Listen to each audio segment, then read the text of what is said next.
Components of emotion. Emotion component क्या है? Emotion subjective feeling है, एक्सप्रेसिव बिहेवियर है, फिजियोलॉजिकल चेंज है। इमोशन में होता क्या है? मतलब हर एक का अपना अपना अलग अलग लेवल है। मतलब वो जो हम फील कर रहे हैं वो हमें जानते हैं, दूसरा नहीं जान सकता। तो ये एक सब्जेक्टिव फीलिंग है। एक्सप्रेसिव बिहेवियर, इमोशन जो भी हो वो दिख जाता है बॉडी लैंग्वेज में या टोन में, वो दिख जाएगा कि हम गुस्से में हैं या दुखी हैं। फिजियोलॉजिकल चेंजेस होंगे इमोशंस। फिजियोलॉजी का मतलब हमारे जो, जैसे कि हार्ट रेट बढ़ जाना है, तो ये फिजियोलॉजिकल चेंजेस इमोशनल देख क्या था, अगर गुस्से में है तो हार्ट रेट बढ़ जाएगी। एंड कॉन्शियस एक्सपीरियंस है, मतलब हमें पता है कि हम इमोशन, कौन सा इमोशन फील कर रहे हैं। तो ये है component of emotion, subjective feeling. Emotion are experience subjectively, सबका अपना अलग अलग। Individuals have internal experience of emotion that can vary in intensity, मतलब हम जो फील कर रहे हैं उसकी इंटेंसिटी हम ही जानते हैं कि कम है कि ज़्यादा है। Different emotion have distinct qualitative experience, हर एक इमोशन का अपना एक्सपीरियंस अलग है। जैसे कि हैप्पीनेस में हम हल्का फील करते हैं, जब सैड होते हैं तो हैवी लगता है हमें। Subjective feeling of emotion can motivate behaviour and action, मतलब जो हम फील कर रहे हैं वो हमारे बिहेवियर में दिखेगा। Subjective feeling of emotion is influenced by personal interpretation, हम किस तरह से उस चीज़ को या उस सिचुएशन को इंटरप्रेट कर रहे हैं, किस तरह से उस चीज़ को समझ रहे हैं, हमारे लिए वो सिचुएशन क्या है, उसी तरह से हम उस इमोशंस फील करेंगे।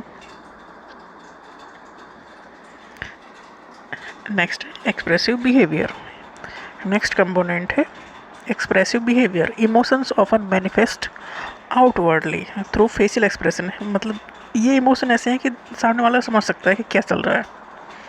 किस तरह से फेशियल एक्सप्रेशन, मतलब हमारा फेस देख के सामने वाले को समझ में आ जाएगा गुस्सा है क्या दुखी है।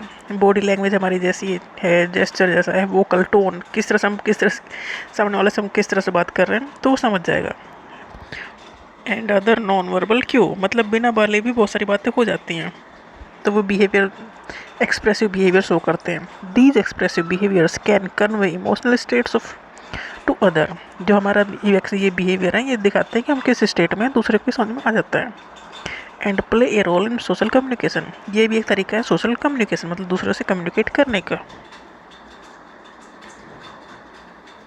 Next physiological changes, physiological change prepare करते हैं बॉडी को to react to different emotional situation, मतलब हमारी जो इमोशनल सिचुएशन है वो बॉडी में दिखाई देती है। मतलब हमारे जो इमोशनल, हम जिस इमोशनल स्टेट में हैं हमारी बॉडी भी उसी स्टेट को दर्शाती है। अगर दुखी हैं तो हमारा इस तरह से होगा सब चीज़ें कि हम फील, सामने वाला समझ जाएगा कि दुखी है। खुश हैं तो सामने वाला समझ जाएगा। तो emotions can affect breathing pattern, emotion often lead to change in muscle, tension बढ़ जाती है, घट जाती है, मतलब इफेक्ट डालती है।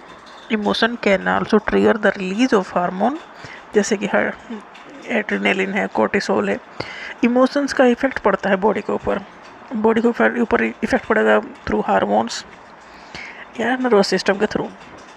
Emotional arousal can influence gastrointestinal function, मतलब पेट को भी खराब कर देगा, मतलब जीआई जो ट्रैक है उस पर भी इफेक्ट पड़ता है इमोशंस का, मतलब इमोशंस का हमारी बॉडी के ऊपर इम्पैक्ट पड़ता है और वो दिखाई देते हैं symptom. Next conscious experience, conscious experience involve being aware of and able to identify the emotion one is feeling, मतलब हमें पता है कि क्या फील कर रहे हैं हम, मतलब कॉन्शियसली हो रहा है ये, मतलब दिमाग को पता है, मतलब हम अनअवेयर नहीं है इस सिचुएशन से। The interpretation of event, situation और stimuli play a crucial role, मतलब किस तरह से हम उस चीज़ को इंटरप्रेट कर रहे हैं, किस तरह से उस चीज़ को देख रहे हैं, ये क्रूशियल रोल प्ले करता है हम कौन सा इमोशन एक्सपीरियंस करेंगे।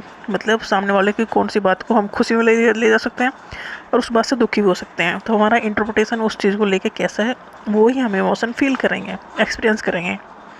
Emotions may build up, peak and then subside, देखो हमें इमोशनल स्टेट हमेशा एक जैसी नहीं रहती, मतलब गुस्सा भी आया है तो गुस्सा आएगा फिर धीरे धीरे शांत हो जाएगा, दुख हुआ है तो थोड़ा बिल्डअप होगा फिर बढ़ेगा फिर कम होगा, तो एक इमोशन मतलब एक स्टेट में नहीं रहते, चेंज होते रहते हैं। Varying duration depending on the situation, मतलब कौन इमोशन का एक ड्यूरेशन भी है, वो डिपेंड करता है कि जैसी सिचुएशन है उस तरह से इमोशन का ड्यूरेशन रहेगा, कुछ टाइम के लिए रहेंगे, कुछ दिनों के लिए रहेंगे, तो डिपेंड करता है वो यूँ कि इमोशन का कैसी इंटेंसिटी है, हम कितने अफेक्टेड हैं, उसी हिसाब से टाइम लगेगा उस चीज़ से बाहर आने के लिए। Conscious experience of emotion often involve cognitive process, जैसे कि मेमोरी, रीजनिंग, परसेप्शन। हम कॉन्शियसली मतलब हमें पता है, हम अवेयर हैं कि कौन सा इमोशन हम फील कर रहे हैं, ये किसी वजह से है, हमारी मेमोरी, रीजनिंग और परसेप्शन की वजह से। नेक्स्ट टॉपिक है चेंज इन इमोशन।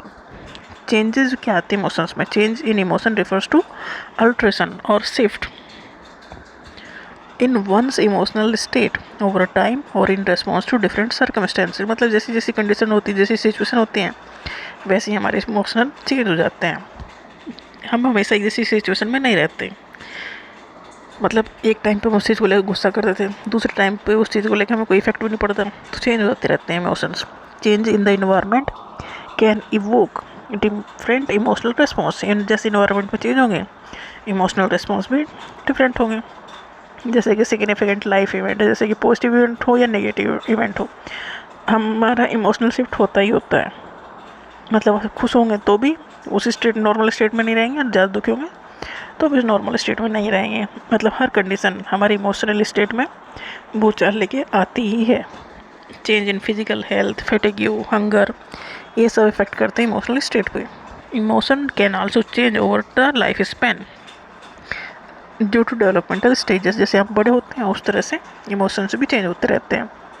जैसे डेवलपमेंट स्टेज हमारी आती है, पर्सनल ग्रोथ होती है, साइकोलॉजिकल प्रोसेस होता है, तो इमोशन पहले जब छोटे बच्चे होते हैं तो अलग ढंग से चीज़ों को लेते हैं, थोड़े बड़े होते हैं तो वो चीज़ें हमें रेगुलर लगती हैं। तो इमोशंस भी चेंज होते हैं जैसे कि हम बड़े होते चले जाते हैं लाइफ में।